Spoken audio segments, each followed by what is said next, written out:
Alright, in today's video we are going to be talking about smoke season. I feel like this is not something that is talked about pretty much at all unless you have lived through a smoke season here in western Montana. Then you know exactly what I'm talking about.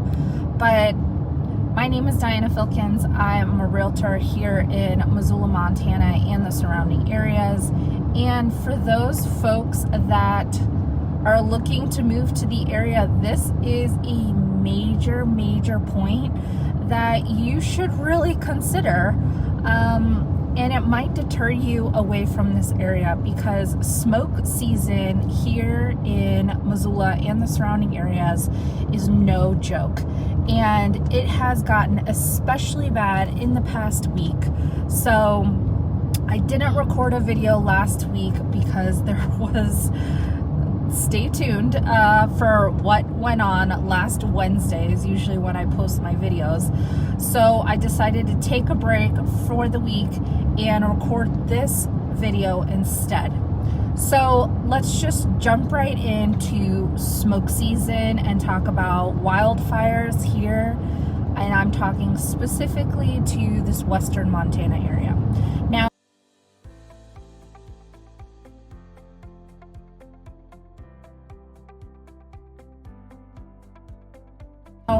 I am in Florence right now. We are going to take a drive up to Missoula. I am headed to an open house on one of my new listings in 44 Ranch.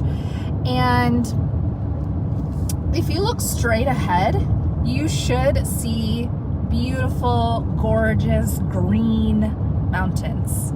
No, you see nothing. Like, I think you can capture it quite well on the video, but like you can't see anything. Why is that? Because it's smoke season. Hello. We've been knee deep in smoke season for about 3 weeks now, and to be frank, I'm over it. I'm over it. So it started about the first week of July, where we got a forest fire up in, I don't know, Canada. And the Canada air is real strong and it floats all the way down here. And then we get fires in Idaho. And then, like the second week of July, we got a forest fire about 10 miles from here in Missoula County. And that is the first forest fire that has been the closest to me personally. Not gonna lie, I was a little bit worried. Not necessarily worried about my house, but worried that it would get closer to houses. Now, it started off small and it grew and grew and grew, and the last I heard was about 2,000 acres. And long story short, they were able to contain the fire and like let the fire burn, but like put up a wall so that it wouldn't get like any closer to the houses. Now, what made this fire like especially bad was, one, the smoke was horrendous in Missoula that week. Like it smelled like a straight campfire outside, like a campfire. There's no good way to describe it. And there was a possible evacuation. Now, I say that in air quotes because it didn't actually happen and they didn't actually call for an evacuation, but they said it might be possible. And what made this it was called the Miller Creek fire, something along those lines. And what made this fire particularly dramatic for the community is when they released the specific area of where the fire was. Whoopsies, they put the wrong place. So people that should have been worrying were not worrying, and people who should not have been worrying were worrying. So that was super fun. And And the whole community, like everyone in Missoula all the way down to the Hamilton area, was just like on edge for the entire week. But that one died down a little bit, and then we got an Idaho fire and then another Canadian fire. That's pretty typical. And then we got what happened last Wednesday. So let me take a sip of my Celsius. You see those mountains? Nope, you can't, because you smoke. Ugh, I hate it so much. Like, you go outside and I'm like, ugh, I can't. The air quality is poor. Like, they tell you not to be outside for more than an hour or 2 hours. Like, I don't have asthma. I don't have any, I'm not immunocompromised. Like, I don't have any health issues that I'm aware of. Like, I'm A-okay. But, like, my eyes start to water after 15 minutes of being outside. Like, I just can't do it. And the air quality is so low. I want my kids to play outside. I want them to go to the pool, but we just can't, because it's not safe for their little lungs. And I mean, I have seen people talk about it online, where like if they have babies or if they're pregnant, they're thinking about, or they have gone to other states and stayed there for a couple weeks until the smoke dies down. And it's like one thing after the other. And then last Wednesday happened. So let me tell you about what happened last Wednesday while you look at the smoky mountains. So last Wednesday, there was a storm, and everybody was like super excited, because that's exactly what we need, is rain, right? We need rain because it's so dry that if we have any type of lightning, and if any lightning hits dry foresty area, like we have plenty of it, it will cause a forest fire. And that's how it happens, right? And actually a couple days, like earlier in the week, we did have a storm, a lightning storm with no rain. And it did cause some baby forest fires. But that wasn't that big of a deal until last Wednesday, when we were all excited, like, yes, rain is coming. And I was actually sitting outside on my porch looking at the beautiful sunset, and I was like, oh, how cool would it be to like look at some lightning, and because you can like see it, and to hear the rain would just be so peaceful. Blah blah blah blah blah. I sat outside for no joke 10 minutes, and shit started to fly. It got so windy so quickly. Like, all my patio furniture, like the pillows of my outdoor furniture flew. My husband had just built a little shed to put our firewood for the winter. Blew over. We had a trampoline, and I was crossing every finger and toe that it wouldn't blow over. It went from 0 to 100 so fast, and it was so flipping windy. Okay, keep that in mind. And of course, there was some beautiful lightning that I happened to watch inside. And then I see, like, out on the mountains into the horizon, a fire on the mountain. It was actually this mountain over here that you can't see because it's so damn smoky. And I see like a little baby fire, and I was like, oh, that's great. So we got out our binoculars to look at it closer, and sure enough, it was a forest fire that had started here in Florence, and people were talking about it all over the internet, like all over. Like, did you see this fire? And they had to monitor it because it was, even though it was like more towards the top of the mountain, like people live on that mountain. And so people were watching it very closely.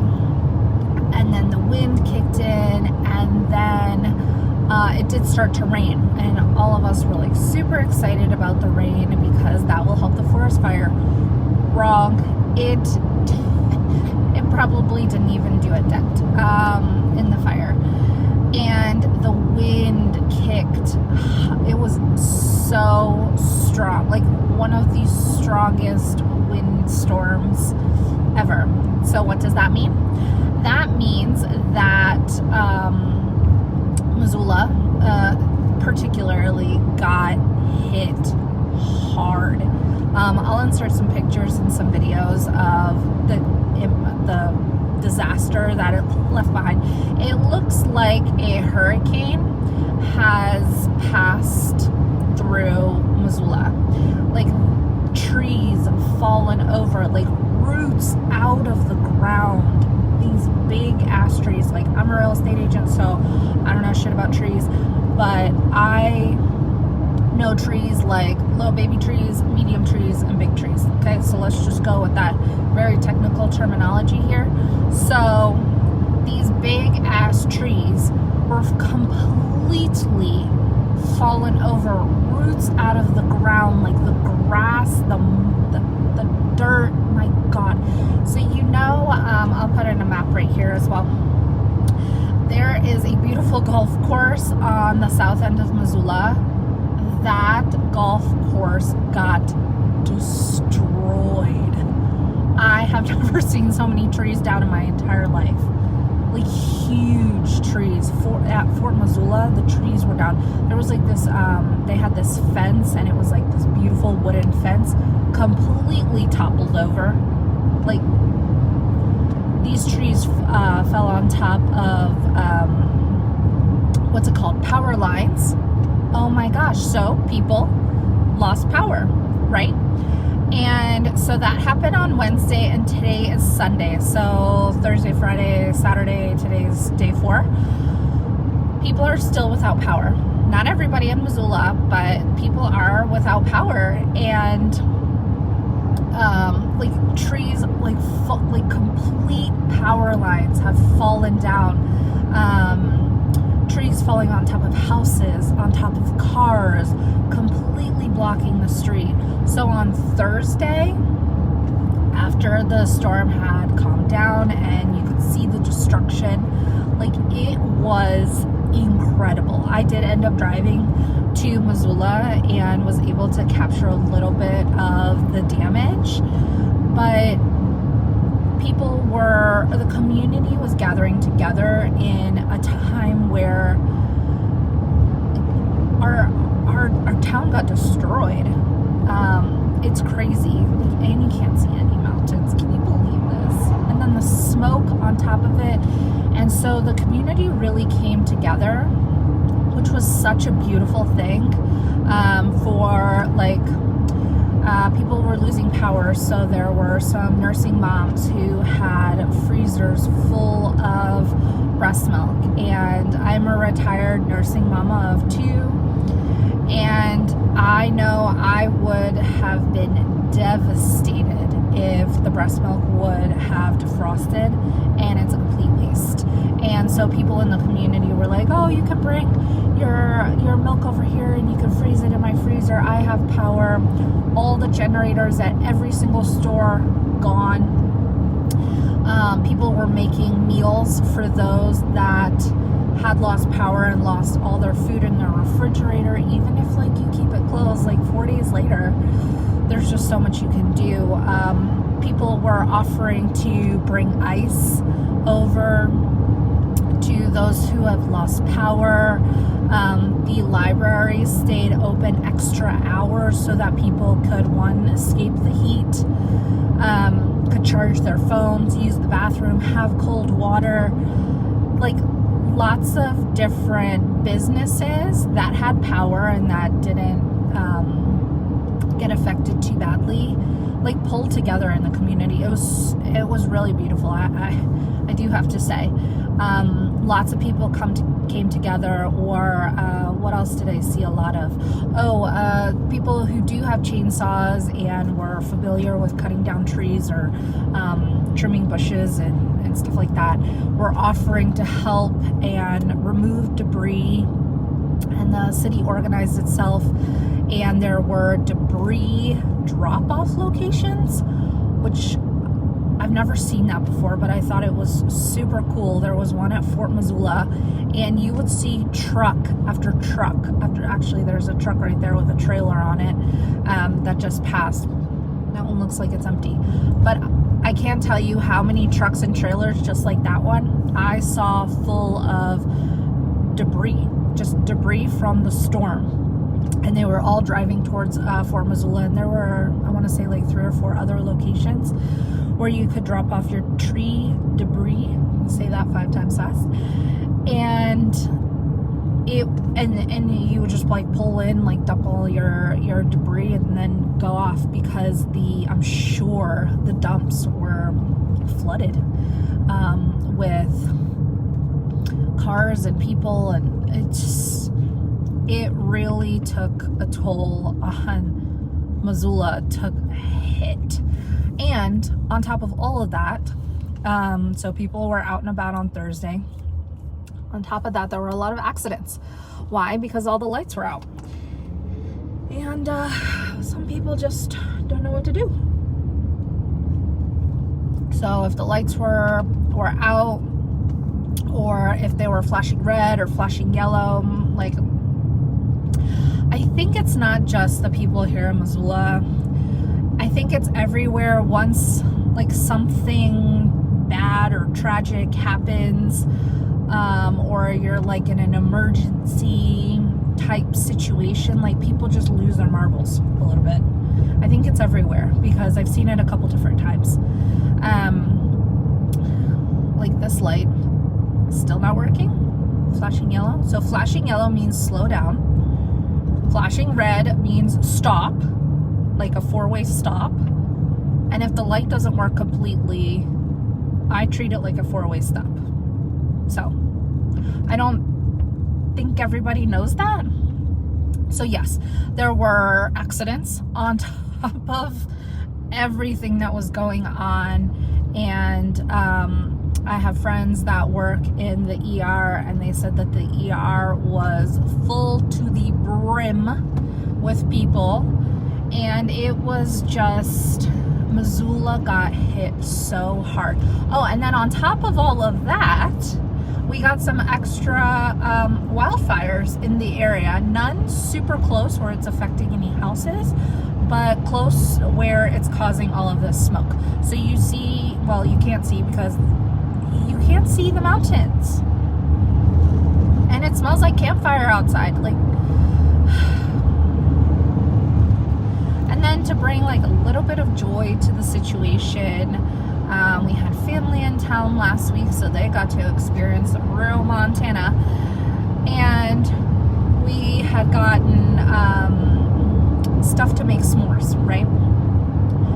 You are not allowed to create a fire of any kind. Like the counties put like stop completely to any permits for fires. Not that you need a permit to do like a little small bonfire for s'mores or anything. Excuse me, but if you were to create like a bonfire to burn off the tree debris that you had gotten, like permits were not being issued out. And correct me if I'm wrong in the comments down below, because I'm not a wildfire tree permit expert. From what I understand, a permit for a fire, like a bonfire, like to burn the debris that I was just mentioning, it's a pretty easy process through the county. But it's basically to alert the county that on this day at this time for about this long, you will be starting a fire. And if any of the neighbors see any, like if it gets out of control, or if they see smoke, or you know, if they see something that's off and they report it, then they're like, oh yeah, we know that Joe Schmo is doing a little bonfire. Does it look like it's out of control? No, it doesn't look like. Okay, well, we're keeping an eye on it. It's more of like a communication thing, as opposed to you need to have a permit and you're not allowed to burn. But all of that is completely stopped. No permits, no nothing. You're not allowed to do any fire of any kind on purpose. So no s'mores. No s'mores. Kids just ate the marshmallows and the chocolate and the crackers all separately. And like, you have to abide by the rules, and like, you don't want it to get out of control. Not that I think that we would let a little bonfire for s'mores get out of control, but rules are rules, right? Oh, another thing about the community that was really nice to see is with not having power, that means that you don't have water if you're on city water. And so people that have livestock were having trouble getting water for their livestock, and so people offered, like, hey, have your livestock come and, you know, take a little vacay, and come stay with them for a little bit. Same thing with like dogs and cats and more of like the domestic animals, just to make sure that they have what they need too. And it was really beautiful to see the community coming together. I've never seen that before, even, and I've been in a couple of situations where, you know, there's a natural disaster of some kind, and you don't see this kind of community. It was really special. I do have to say, and I keep harping on that because it was really, really special. Oh, here you go, firsthand. They're working on the power lines down here. See that up there on the right hand side? Get it fixed. People are still without power 4 days later. So yeah, then I had to drive up to my listing because my sign was completely like kaput. So I had to put my sign back up, and oh my goodness, so I just remembered. So you know, at Mount Sentinel, that's where they have the big M on the mountain. It's where is it? It's over there somewhere. I can't see it because of all the damn smoke. But at Mount Sentinel, they recorded the wind speed at 109 miles per hour. How crazy is that? That is crazy. Oh, and then I saw some footage online of people that were like on the Clark Fork River that just happened to be like tubing that day, or kayaking, or paddleboarding, and they were like hunkered down because things were just flying. Tree branches, leaves, other people's rafts were just like pew, projectile raft. It was nuts. That footage, I'll try and see if I can find it. That was crazy. Oh, and then on top of that, speaking of rivers, because the power lines had fallen into the rivers, there are 3 big rivers here in the area. Because the power lines had fallen into the river, so the days after and even till today, you're not allowed to do any kind of recreation in the river. No swimming, no soaking your feet, no paddle boarding, like no rafting of any kind. Like, you're not allowed in the river. I've never seen that before. And the reason for it is because, once again, I'm just a real estate agent, so I'm not science nerd or anything. Actually, I don't really like science. I'm a former math teacher, so I really don't like science. But somehow the power lines charged the water so you could get electrocuted, something like that. And I was like, that is wild to me. So wild. So yeah, Missoula got hit really hard with a storm the other day, and it impacted the entire community. And like, I'm in Missoula 4 days after the storm, so I haven't seen any crazy debris. They've probably cleaned it up by now, but it was wild, and it caused way more wildfires in the area, and it's just going to be smoky for a long time. Like, this isn't going to die down anytime soon, and this is not something that people talk about. Like, I know I come on here quite a bit and I'm like, oh, Missoula is wonderful and the surrounding area is wonderful and all rainbows and sunshines and everything, and of course I want to help you move to this area, but it's not all rainbows and butterflies and sunshines and unicorns and all that jazz. Like, it's not. And I had no clue about any of this before I moved here. Not that this in particular would deter me from moving here, but it would have been something that I would have liked to know about.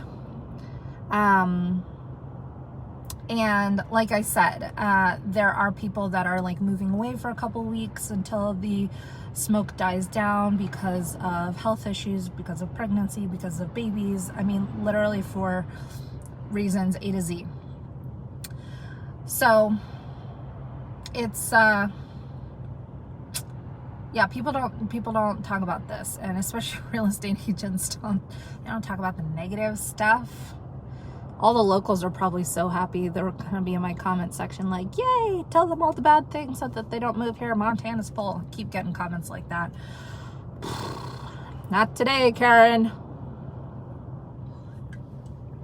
Anyways, I hope this was helpful. Of course, if you have any questions, and I'm gonna finish that thought. Of course, if you have any questions, reach out. My contact information is in the description box below. And if I didn't deter you and if I didn't scare you too much, and if you still want to move here, then I would be absolutely honored to help you and your family move. Can you believe that, guy? That's a complete red light. Golly. That is just not safe.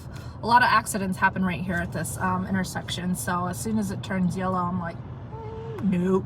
So this is Reserve and Brooks. Big intersection.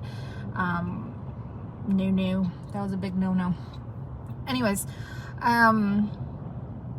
or if, you know what, maybe I did scare you and you want to move out of here, reach out to me. I'd love to help you get out of here. Because the smoke, it's awful. Okay, so I want to get back to one of my other thoughts. The interesting thing, before it got real smoky, I did get a call from a YouTuber who had been watching my videos for a while, and he asked me very specifically, how was the smoke? And I was like, oh, it's not so bad this year, and blah, blah, blah, blah, blah. I think because I jinxed it, like, no joke, a couple days later, you couldn't see shit because it was so smoky. And I ended up calling him back. Actually, before the storm, before it got real bad, I called him back like a week later, and I was like, the smoke is here. It's been pretty steady. And he's like, yeah, I don't know about that. Sorry. So when thinking about moving somewhere else, think about the positives and the negatives. This is a negative. This is a huge negative to living in this area. And that's all I'm going to say about that. Anyways, call, text, email. I'm here to help you either move into Missoula or the surrounding areas, or move out.